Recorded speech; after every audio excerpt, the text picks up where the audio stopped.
Bismillahirrahmanirrahim.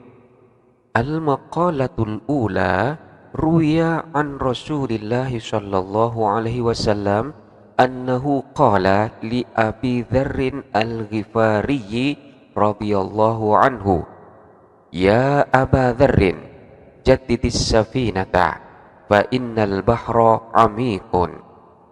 Al-maqalatul ula, adapun makalah yang pertama, ruwiya an Rasulillah sallallahu alaihi wasallam, ialah diriwayatkan dari Rasulullah sallallahu alaihi wasallam, annahu qala, annahu sesungguhnya Rasulullah, qala ialah bersabda siapa Rasul, li Abi Dzarrin Al-Ghifari, kepada Abu Dzar Al-Ghifari radhiyallahu anhu, radhiya semoga memberikan kerelaan Allah siapa Allah, anhu kepada Abu Dzar Al-Ghifari.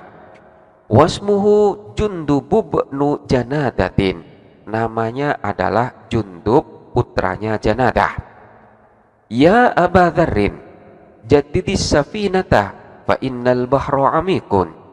Ya Aba Dzarrin, wahai Aba Dzarrin, jaddidis safinata, hendaklah memperbaharui siapa kamu, as-safinata kepada kapal, fa innal bahra amikun, karena sesungguhnya lautan itu amikun ialah dalam.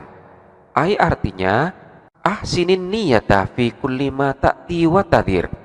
Ahsin, hendaklah membaguskan siapa engkau, an-niyata kepada niat, fi kulli ma dalam setiap sesuatu, ta'ti yang mendatangin siapa kamu, wa tadar dan meninggalkan siapa engkau. Liyahsulalakal ajru wan najatu min adzabillahi ta'ala. Liyahsula, agar tercapai, laka untukmu, al ajru apa pahala, wan najatu dan keselamatan, min adzabillahi ta'ala dari siksa Allah ta'ala. Wa khudiz zada kamilan, wa khud dan dalam mengambil siapa engkau, az-zada kepada bekal, kamilan padahal sempurna. Fa innas safara, karena sesungguhnya perjalanan, fil akhirati di akhirat itu, ba'idun ialah jauh, fi ghayati ta'bi dalam puncaknya kepayahan.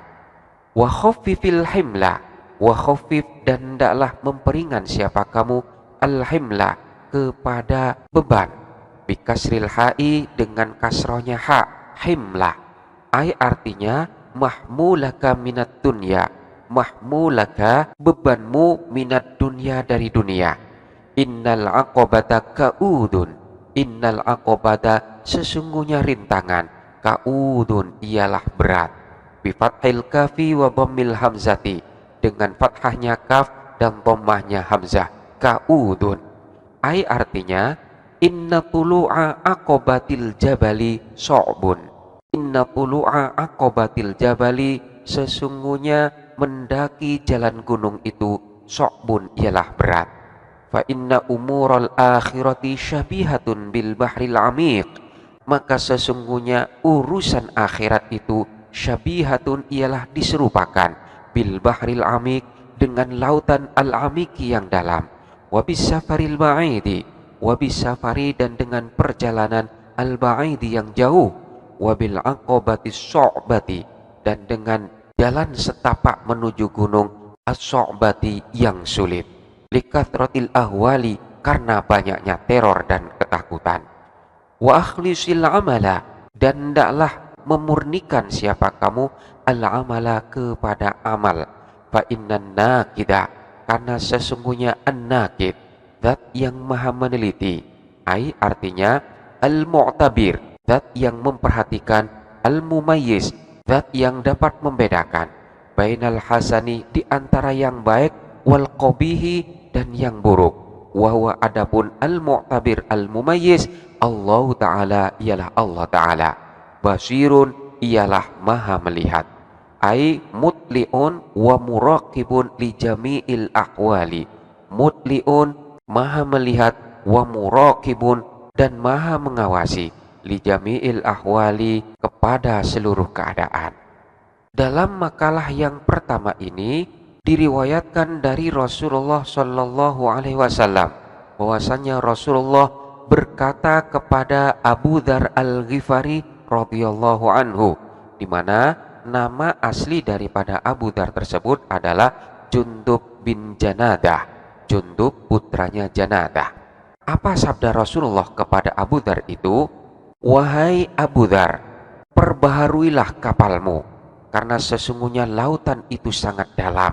Maksudnya adalah perbaguslah niatmu pada setiap sesuatu yang engkau datangin dan sesuatu yang engkau tinggalkan, untuk mendapatkan pahala dan keselamatan dari siksa Allah Ta'ala.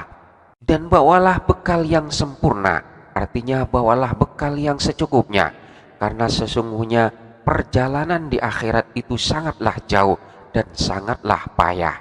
Dan ringankanlah bebanmu dari dunia, karena sesungguhnya rintangan berat siap menghadang, bagaikan mendaki gunung yang sangat berat sekali.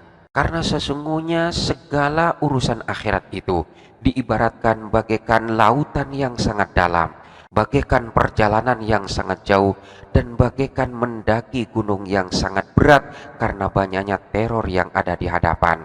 Ikhlaskanlah amalmu, karena sesungguhnya Zat yang maha meneliti, Zat yang maha memperhatikan, dan Zat yang dapat membedakan mana yang baik dan mana yang buruk, yaitu Allah Subhanahu wa Ta'ala, itu maha melihat dan maha mengawasi terhadap semua keadaan.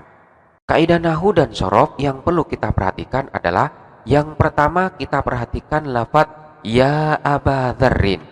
Lafadz Aba Dzarrin ini dibaca nasab sebab sebagai munada mudhof, di mana munada mudhof hukumnya wajib dinasobkan.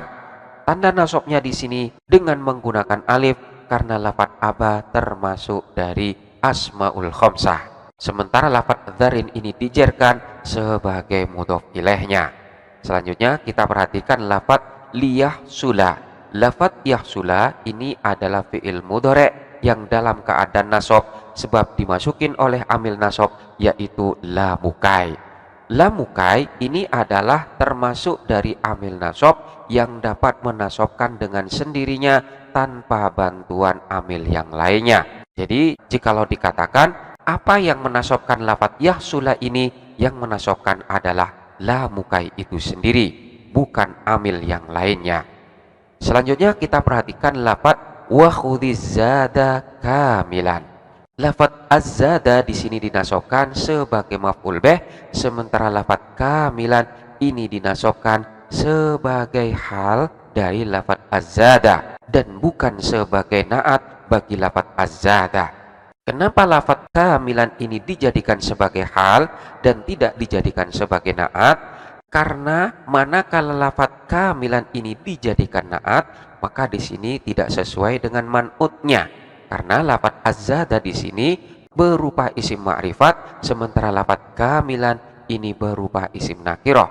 Jadi manakala dipaksakan sebagai naat, maka hal tersebut tidaklah bisa, karena tidak terdapat kesesuaian antara makrifat dan nakirahnya. Jadi yang benar, lafadz kamilan ini adalah merupakan hal atau lafadz yang menjelaskan keadaan dari lafadz az-zad. Jadi maknanya adalah wa khudhiz zada kamilan. Wa khudh, dan dalam mengambil siapa engkau, az-zada kepada bekal, kamilan padahal sempurna.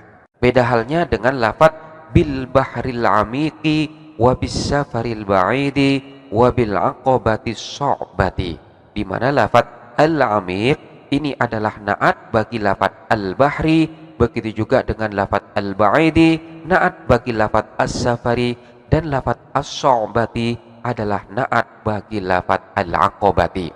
Lafadz-lafadz yang berkedudukan sebagai naat tersebut semuanya mutobik atau memiliki kesesuaian dengan man'utnya dalam segi nakirah ma'rifatnya, dalam segi jenisnya yaitu mudzakkar muannasnya, dalam segi jumlahnya yaitu mufrad mudzakkar ataupun jamaknya, dan juga dalam segi i'rabnya. Jadi lafadz al-amik dan lafadz al-bahri sama-sama berbentuk mufrad dan juga sama-sama berbentuk mudzakkar. Begitu juga dengan lafadz al-ba'id sama dengan lafadz as-safar. Sementara lafat as-su'bah sama dengan lafat al-aqabah dalam hal mudzakkar muannasnya, di mana di sini sama-sama berbentuk muannas.